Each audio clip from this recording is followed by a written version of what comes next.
सोचिए, एक बहुत बड़ी 50 मंजिला इमारत बन रही है। वहां बहुत सारा सीमेंट है, स्टील है। और सैकड़ों मजदूर भी काम कर रहे होंगे। हाँ, मजदूर भी हैं, लेकिन सबसे अजीब बात यह है कि वहां कोई नक्शा ही नहीं है। कोई ब्लूप्रिंट नहीं है। अरे बाप रे, बिना नक्शे के 50 मंजिला इमारत। बिल्कुल। मजदूर बस आते हैं और जहां मन करता है वहां ईंटें रखना शुरू कर देते हैं। हम्म कोई भी देखकर कहेगा कि ये इमारत तो कुछ दिन में अपने ही वजन से ढह जाएगी। जाहिर सी बात है, बिना किसी योजना के कोई ढांचा कैसे टिक सकता है। लेकिन हैरानी की बात यह है ना कि हम में से ज्यादातर लोग अपनी जिंदगी की सबसे बड़ी कमाई के साथ बिल्कुल ऐसा ही कर रहे हैं। एकदम सही कहा आपने। बिना सोचे समझे बस पैसे कमाना और खर्च करना। और आज की हमारी इस गहन चर्चा का आधार भी यही है। आज हम ए खटाना, जो ज़ेन-ए-आई प्रॉम्प्ट इंजीनियरिंग एकेडमी के फाउंडर हैं, उनके notes the 4 pillars of financial management and wealth creation पर बात करेंगे। यह विषय बहुत ही जरूरी है, क्योंकि स्कूल और कॉलेज के दिनों में हमें विज्ञान के जटिल सिद्धांत तो रटा दिए जाते हैं। हाँ, और वो मुश्किल वाले गणित के फॉर्मूले भी। बिल्कुल, लेकिन पैसे को असल जिंदगी में कैसे मैनेज करना है, ये व्यावहारिक ज्ञान कभी नहीं दिया जाता। खटाना जी के नोट्स इसी बात पर जोर देते हैं कि पर्सनल फाइनेंस कोई परीक्षा पास करने का विषय नहीं है। ये तो एक रोजमर्रा का कौशल है। हाँ, इसे समझे बिना जीवन भर सिर्फ आर्थिक संघर्ष ही हाथ लगता है। तो आज का हमारा मिशन यही है कि कैसे हर महीने बस अपनी तनख्वाह के इंतजार में जीने के उस चक्र से बाहर निकला जाए और एक पीढ़ियों तक चलने वाली संपत्ति बनाई जाए। बिल्कुल। अच्छा, मेरे मन में एक बुनियादी सवाल उठता है। आखिर पैसे को इतने सख्त तरीके से मैनेज करने की जरूरत ही क्या है? मतलब? देखिए, आम सोच तो यही होती है कि लोग पैसे कमा रहे हैं, खा रहे हैं, जरूरतें पूरी हो रही हैं, तो इसमें इतनी बड़ी समस्या कहाँ है? समस्या हमारी रोजमर्रा की जीवन शैली में नहीं है, बल्कि समय के गणित में है। नोट्स में इसे बहुत ही दिलचस्प नाम दिया गया है, टाइमिंग मिसमैच। Timing mismatch. ये क्या होता है? मैं समझाती हूँ, जरा इसके गणित पर गौर करें। एक इंसान का औसतन जीवन काल लगभग 80 वर्ष का होता है। हम मान लेते हैं 80 साल। लेकिन वो असल में कितने साल काम करता है? अगर कोई 25 साल की उम्र में कमाना शुरू करता है और 60 की उम्र में रिटायर होता है, तो इसका मतलब है कि काम करने के लिए सिर्फ 35 साल है। बिल्कुल, सिर्फ 35 साल। अगर इसे मैं महीनों में गिनूं, तो ये आंकड़ा डराने वाला हो जाता है। 35 साल का मतलब है सिर्फ 420 महीने। हाँ, मतलब पूरे जीवन में केवल 420 बार तनख्वाह मिलेगी और उन 420 चेक से पूरे जीवन का खर्च भी उठाना है। और रिटायरमेंट के बाद के उन 25 सालों के 300 महीनों का खर्च भी तो है, जब कोई नियमित आमदनी नहीं होगी। ये एक भयानक गणितीय सच्चाई है। बाप रे, ये तो एक ऐसी बाल्टी में पानी भरने जैसा है जिसमें बहुत बड़ा सा छेद हो। एकदम सटीक उदाहरण है। नल चालू है, पानी गिर रहा है, देखने में लगता है कि बाल्टी भर रही है, लेकिन असल में वो हमेशा खाली ही रहती है। हाँ, और इसी छेद को बंद करने के लिए खटाना जी ने वित्तीय प्रबंधन के 4 स्तंभों का एक ढांचा दिया है। वो 4 स्तंभ कौन से हैं? ये है कमाना, प्रबंधन करना, बढ़ाना और सुरक्षा करना। अब पहला स्तंभ यानी कमाना हमारी नींव है। चाहे वो कोई नौकरी हो या व्यापार। बिल्कुल, इसके बिना तो किसी भी योजना का कोई आधार ही नहीं है। पर मुश्किल ये है ना कि ज्यादातर लोग पहले स्तंभ पर ही आकर रुक जाते हैं। लोगों को लगता है कि बस आमदनी बढ़ जाए तो सारी समस्याएं खुद ब खुद खत्म हो जाएंगी। और यही सबसे बड़ा भ्रम है। अक्सर देखा गया है कि जैसे जैसे आमदनी बढ़ती है, लोगों के खर्च भी उसी रफ्तार से बढ़ जाते हैं। लाइफस्टाइल इन्फ्लेशन जिसे कहते हैं। हाँ, इसीलिए प्रबंधन या मैनेज करने की जरूरत पड़ती है, जो कि हमारा दूसरा स्तंभ है। तो मैनेज करने की शुरुआत कहाँ से होती है? इसमें सबसे पहला काम ये ट्रैक करना होता है कि पैसा खर्च कहाँ हो रहा है। इसके लिए जरूरतों, इच्छाओं और लक्ष्यों के बीच एक बहुत ही स्पष्ट रेखा खींचनी होती है। जरूरतें मतलब वो चीजें जिनके बिना जीवन नहीं चल सकता। जैसे सिर पर छत, बुनियादी खाना और दवाइयाँ। और इच्छाएं? इच्छाएं हमारी जीवन शैली के चुनाव हैं, जैसे बाहर खाना खाना या कोई ब्रांडेड कपड़े पहनना। और लक्ष्य भविष्य की वो योजनाएं हैं जो हमें सुरक्षित करती हैं। रुकिए, ये जरूरतों और इच्छाओं के बीच रेखा खींचना किताबों में तो बहुत अच्छा लगता है, लेकिन स्रोत सामग्री में एक वो 50-30-20 वाला नियम। हाँ, वही कि 50% जरूरतों पर, 30% इच्छाओं पर और 20% बचत पर लगाया जाए। ये असल जिंदगी में थोड़ा अव्यावहारिक नहीं लगता? अव्यावहारिक कैसे? देखिए, अगर कोई बड़े शहर में रहता है तो उसकी आधी सैलरी तो सिर्फ मकान के किराए में ही उड़ जाती है। ऐसे में ये नियम तो कागजी लगता है। इसे जमीनी स्तर पर कैसे लागू करें? ये एक बहुत ही जायज चिंता है, लेकिन इसका जवाब भी इसी फ्रेमवर्क के अंदर छिपा है। देखिए, 50-30-20 कोई पत्थर की लकीर नहीं है। अच्छा, तो फिर क्या है? ये बस एक शुरुआती रोड मैप है। अगर किराया और बुनियादी जरूरतें 50% से ज्यादा हिस्सा खा रही हैं, तो संतुलन बनाने के लिए आपको इच्छाओं वाले 30% हिस्से में भारी कटौती करनी पड़ेगी। लेकिन कई लोग कहते हैं कि बजट बनाना इंसान को एक पिंजरे में कैद होने जैसा महसूस कराता है। कि हम अपनी खुशियों का गला घोंट रहे हैं। बिल्कुल, जैसे रोजमर्रा की जिंदगी से सारा मजा ही खत्म हो गया हो। नोट्स इस विचार को बिल्कुल पलट देते हैं। वे समझाते हैं कि बजट असल में एक पिंजरा नहीं, बल्कि एक अनुमति है, परमिशन है। अनुमति? वो कैसे? ये आपको बताता है कि अगर आपको रोज बाहर महंगी कॉफी पीनी है तो आप पी सकते हैं, लेकिन फिर आपको मनोरंजन या किसी और जगह कटौती करनी पड़ेगी, ताकि भविष्य के बड़े लक्ष्य न भटकें। एकदम सही। ये सचेत होकर खर्च करना है। तो मतलब ये जीरो बेस्ड बजटिंग जैसा कुछ है जिसका जिक्र नोट्स में है, जहां हर एक रुपए को कोई ना कोई काम सौंप दिया जाता है। हाँ, महीने की शुरुआत में ही ये तय कर लिया जाता है कि कौन सा पैसा कहाँ जाएगा।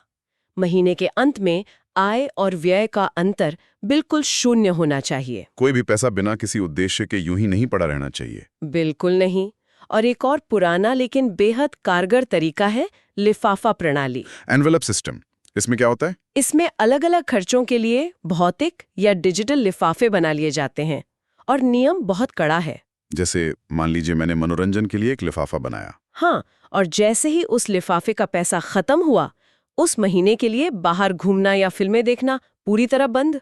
यार, ये तरीका अनुशासन लाने के लिए तो अच्छा है, लेकिन इस सब में एक इंसान मनोवैज्ञानिक रूप से फंस सा जाता है। कैसे? आमतौर पर होता यह है कि सैलरी आती है, हम बिल भरते हैं, खर्च करते हैं और महीने के अंत में जो बच जाता है उसे बचाने की कोशिश करते हैं। और कड़वा सच ये है कि अक्सर महीने के अंत में कुछ बचता ही नहीं है।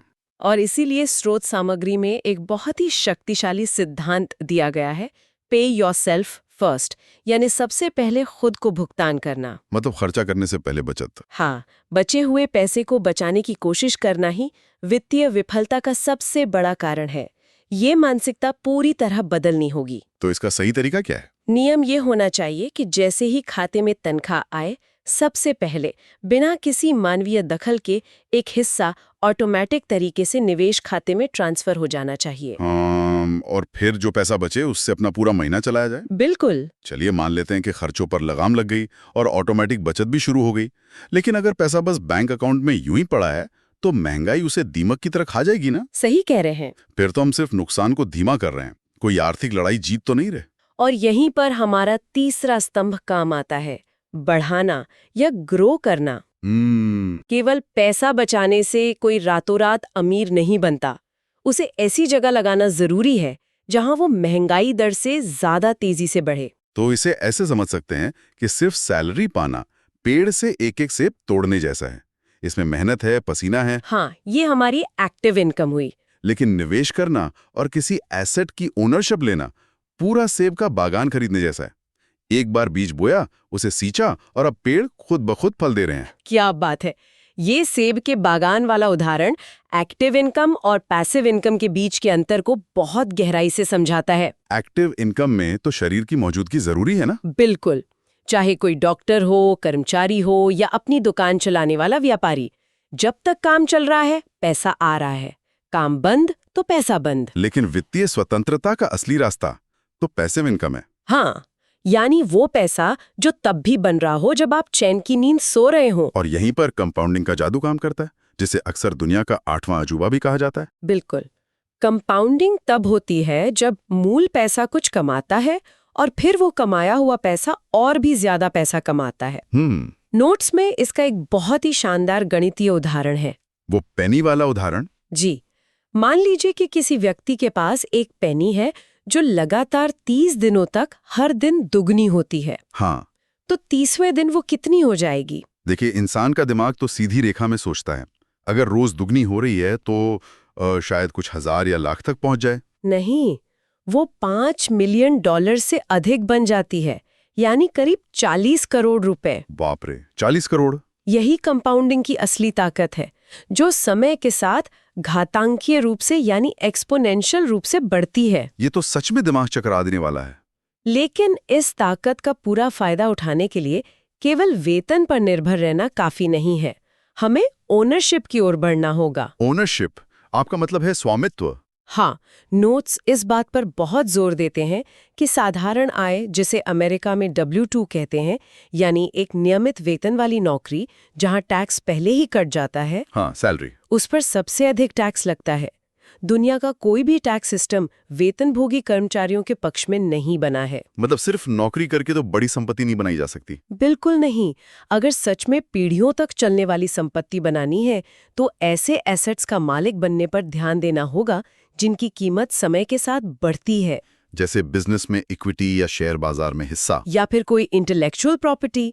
असली संपत्ति का निर्माण केवल ओनरशिप से होता है। ये तो बहुत साफ हो गया कि हमें बागान का मालिक बनना है, सिर्फ सेब तोड़ने वाला नहीं। एकदम सही। लेकिन मान लेते हैं कि 35 सालों की कड़ी मेहनत, अनुशासन और निवेश के बाद एक शानदार सेब का बागान तैयार हो गया। और फिर एक दिन अचानक कोई कानूनी अड़चन आती है, कोई बड़ी दुर्घटना होती है और सब कुछ रातों रात नीलाम हो जाता है। ये सोचकर ये अजीब सा डर लगता है। और ये डर बहुत जरूरी भी है। यही डर हमें चौथे और सबसे ज्यादा अनदेखे किए जाने वाले स्तंभ पर ले आता है, सुरक्षा या प्रोटेक्ट। लोग अक्सर इसे भूल जाते हैं ना? बिल्कुल। अक्सर देखा गया है कि जीवन भर की कमाई किसी एक बड़ी भूल या कानूनी मुकदमे से हवा हो जाती है। नोट्स में इसे शुतुरमुर्ग प्रभाव कहा गया है। Ostrich effect. हाँ, ये इंसानों की एक अजीब प्रवृत्ति है कि जब भी कोई जटिल कानूनी या वित्तीय योजना सामने आती है, तो लोग अपना सिर रेत में छिपा लेते हैं। ये सोचकर कि मुसीबत अपने आप टल जाएगी। बिल्कुल। लेकिन मुसीबत टलती नहीं है यार, वो तो बस हमला करने का सही वक्त ढूंढ रही होती है। हम अपनी आंखें बंद करके तूफान को तो नहीं रोक सकते। सही कहा। उदाहरण के लिए मान लीजिए कोई सोल प्रोप्राइटर के रूप में व्यापार चला रहा है। सोल प्रोप्राइटर का मतलब एक अकेला इंसान जो अपने नाम पर ही सारा बिजनेस कर रहा है, बिना किसी कंपनी को रजिस्टर किए। हाँ, और इसमें सबसे बड़ा खतरा ये है कि व्यापार और व्यक्तिगत संपत्ति के बीच कोई कानूनी दीवार नहीं होती। तो अगर व्यापार पर कोई मुकदमा होता है तो क्या होगा? तो उस व्यक्ति का घर, गाड़ी, निजी बचत सब कुछ खतरे में आ सकता है, सब नीलाम हो सकता है। अरे बाप रे! इसीलिए LLC या S कॉर्प जैसे कानूनी ढांचे बनाना बहुत जरूरी है। ये ढांचे असल में काम कैसे करते हैं? क्या ये सिर्फ टैक्स बचाने की कोई तरकीब है? नहीं, इनका मुख्य काम एक कॉर्पोरेट शील्ड या ढाल बनाना है। इसे एक फायरवॉल की तरह समझा जा सकता है, जो व्यापार के जोखिमों को घर परिवार की संपत्ति से अलग रखती है। अच्छा, तो अगर बिजनेस पर कोई कानूनी आंच आती भी है, तो ये दीवार घर या निजी बैंक खाते को बचा लेगी? बिल्कुल। इसका मतलब है कि धन निर्माण केवल एक अकेले इंसान का काम नहीं है, एक पूरी टीम की जरूरत है जो हर मोर्चे पर नजर रखे। एकदम सही, जिसे नोट्स में मैक्रो टीम कहा गया है। मैक्रो टीम में कौन कौन होता है? धन निर्माण और उसकी सुरक्षा के लिए एक वकील, एक बीमा पेशेवर, एक CA यानी सर्टिफाइड पब्लिक अकाउंटेंट और एक वित्तीय सलाहकार का समूह होना बहुत जरूरी है। अगर सही जीवन बीमा या विकलांगता बीमा नहीं है, तो एक छोटी सी दुर्घटना पूरी जिंदगी की मेहनत छीन सकती है। अब तक हमने जिन सिद्धांतों की बात की, बजट, कंपाउंडिंग, सुरक्षा, वे तो सदियों पुराने और परखे हुए हैं। हाँ, बुनियादी नियम तो वही रहते हैं। लेकिन देखिए, आज का दौर अलग है। हम 2026 की दुनिया में जी रहे हैं, जहां आर्टिफिशियल इंटेलिजेंस और एल्गोरिदम्स इस तरह डिजाइन किए गए हैं कि लोग फोन पर बस एक क्लिक करते ही पैसा खर्च करते हैं। बिल्कुल, हमारे फोन ही हमें खर्च करने पे मजबूर कर रहे हैं। तो इस नई दुनिया में, जहां तकनीक हमारी जेब से पैसा निकालने की कोशिश कर रही है, हम इन पुराने सिद्धांतों को कैसे लागू करें? ये बहुत ही प्रासंगिक बिंदु है। देखिए, अगर एल्गोरिदम खर्च करवा सकते हैं, तो AI का इस्तेमाल पैसे बचाने के लिए भी तो किया जा सकता है। हाँ, ये भी है। नोट्स बताते हैं कि आज के डिजिटल युग में केवल साक्षर होना काफी नहीं है। डिजिटल वित्तीय साक्षरता अनिवार्य हो चुकी है। इसमें क्या क्या आता है? इसका मतलब है डिजिटल धोखाधड़ी और फिशिंग स्कैम को पहचानना, और साथ ही बजटिंग एप्स का उपयोग करना या अपने निवेश को ऑटोमेट करना, ताकि हमें बार बार पैसे बचाने का वो मुश्किल फैसला खुद ना लेना पड़े, मशीन खुद कर दे। बिल्कुल। स्रोत सामग्री में एक बहुत ही दिलचस्प आंकड़ा भी है। क्या? 71% लीडर्स अब ऐसे उम्मीदवारों को नौकरी पर रखना प्राथमिकता देते हैं जिनके पास AI कौशल कौशल हो, यानी तकनीक को तो अपनाना ही होगा। तो चलिए इस पूरी चर्चा को समेटकर 7 तत्काल उठाए जाने वाले कदमों में बदलते हैं जो श्रोता आज ही लागू कर सकते हैं। बिल्कुल। पहला कदम बताया गया है कम से कम $1000 या स्थानीय मुद्रा में इसके बराबर का एक आपातकालीन कोष यानी इमरजेंसी फंड बनाना। हाँ। लेकिन रुकिए, जो इंसान पहले ही मुश्किल से गुजारा कर रहा है वो अचानक से इतना पैसा कहाँ से लाएगा? देखिए, ये रातों रात नहीं होगा और ये आसान भी नहीं है। इसके लिए कुछ कड़े फैसले लेने होंगे। जैसे घर में रखा पुराना और गैर जरूरी सामान बेचना या कुछ महीनों के लिए अपनी इच्छाओं वाले बजट में भारी कटौती करना। ये छोटा सा फंड इसलिए जरूरी है ताकि अगर गाड़ी खराब हो जाए या कोई मेडिकल इमरजेंसी आ जाए तो दोबारा क्रेडिट कार्ड का कर्ज ना लेना पड़े। एकदम सही। और बाद में जब स्थिति सुधरे तो इसे बढ़ाकर 3 से 6 महीने के खर्च के बराबर करना होता है। समझ गया। दूसरा कदम है अपने खर्चों को कम से कम 3 महीने तक ट्रैक करना। जब हम अपने हाथ से रोज का खर्च लिखते हैं तो उसका एक गहरा मनोवैज्ञानिक असर होता। बिल्कुल। हम कोई भी फिजूल खर्ची करने से पहले 2 बार सोचने लगते हैं। और तीसरा कदम है किसी एक बजटिंग सिस्टम को चुनना। चाहे वो 50-30-20 नियम हो या लिफाफा प्रणाली, बस उस पर टिके रहना है। हाँ, चौथा कदम मेरा पसंदीदा है और शायद लोग इसे सबसे ज्यादा अनदेखा करते हैं, अपने भविष्य को ऑटोमेट करना। खासकर एम्प्लॉयर मैच का पूरा फायदा उठाना। हाँ, अमेरिका में इसे 401 के मैच कहते हैं और भारत में इसे एनपीएस या पीएफ के जरिए समझा जा सकता है। इसका सीधा सा मतलब है कि अगर आप अपने रिटायरमेंट फंड में अपनी सैलरी का कुछ हिस्सा डालते हैं तो आपकी कंपनी भी अपनी तरफ से उतना ही पैसा उस फंड में डालती है। यार, ये तो सीधे सीधे मुफ्त का पैसा है, फ्री मनी। अगर कोई इसे नहीं ले रहा है तो वो बस टेबल पे रखा हुआ अपना ही पैसा छोड़ के जा रहा है। बिल्कुल बेवकूफ़ी है ये। पांचवा कदम बहुत महत्वपूर्ण है, उच्च ब्याज वाले कर्जों से निपटना। इसके लिए नोट्स में 2 दिलचस्प रणनीतियां हैं। कौन सी? डेट एवलांच और डेट स्नोबॉल। इसे थोड़ा जमीनी स्तर पर समझते हैं। मान लीजिए किसी के पास 2 कर्ज हैं, एक क्रेडिट कार्ड का जिसमें 30% ब्याज लग रहा है और दूसरा किसी दोस्त से लिया हुआ छोटा सा 5000 रुपये का उधार जिसमें कोई ब्याज नहीं है। तो उसे क्या करना चाहिए? देखिए, डेट एवलांच तरीके में पूरी तरह से गणित को महत्व दिया जाता है। इसके अनुसार सबसे ज्यादा ब्याज वाले कर्ज को यानी क्रेडिट कार्ड को पहले चुकाना चाहिए क्योंकि वो सबसे तेजी से आपका पैसा खा रहा है। लंबी अवधि में ये गणितीय रूप से सबसे फायदेमंद है। हाँ। लेकिन इंसान हमेशा तार्किक या मशीन की तरह तो नहीं सोचता ना, भावनाओं का भी तो खेल है। और वहीं पर हमारा दूसरा तरीका यानी डेट स्नोबॉल तरीका काम आता है। इसमें ब्याज दर को नजरअंदाज करके सबसे छोटे कर्ज को पहले चुकाया जाता है। मतलब दोस्त के वो 5000 रुपये पहले दे दो। हाँ, और जब वो कर्ज खत्म होता है तो एक बहुत बड़ी मनोवैज्ञानिक जीत का एहसास होता है। दिमाग को लगता है कि हाँ, मैं कर्ज खत्म कर सकता हूँ। बिल्कुल। और ये छोटी सी जीत इंसान को आगे की बड़ी लड़ाई के लिए मोटिवेट करती है। तो व्यक्ति को अपने स्वभाव के अनुसार दोनों में से कोई एक तरीका चुनना चाहिए। बहुत खूब। छठा कदम है आय के स्रोतों में विविधता लाना। केवल एक सैलरी पर निर्भर न रहकर म्यूचुअल फंड में निवेश करना या कोई साइड हसल शुरू करना जो आगे चलकर आपकी पैसिव इनकम बन सके। और सातवां अंतिम कदम, कोई भी बड़ा वित्तीय फैसला लेने से पहले अपनी मैक्रो टीम के विशेषज्ञों से सलाह लेना ताकि टैक्स और कानूनी ढांचे सुरक्षित रहें। बिल्कुल। तो अगर इस पूरी गहन चर्चा का निचोड़ निकाला जाए तो सबसे बड़ी सीख यही है कि पर्सनल फाइनेंस कोई ऐसा विषय नहीं है जिसे एक बार पढ़ा और बस अलमारी में रख दिया।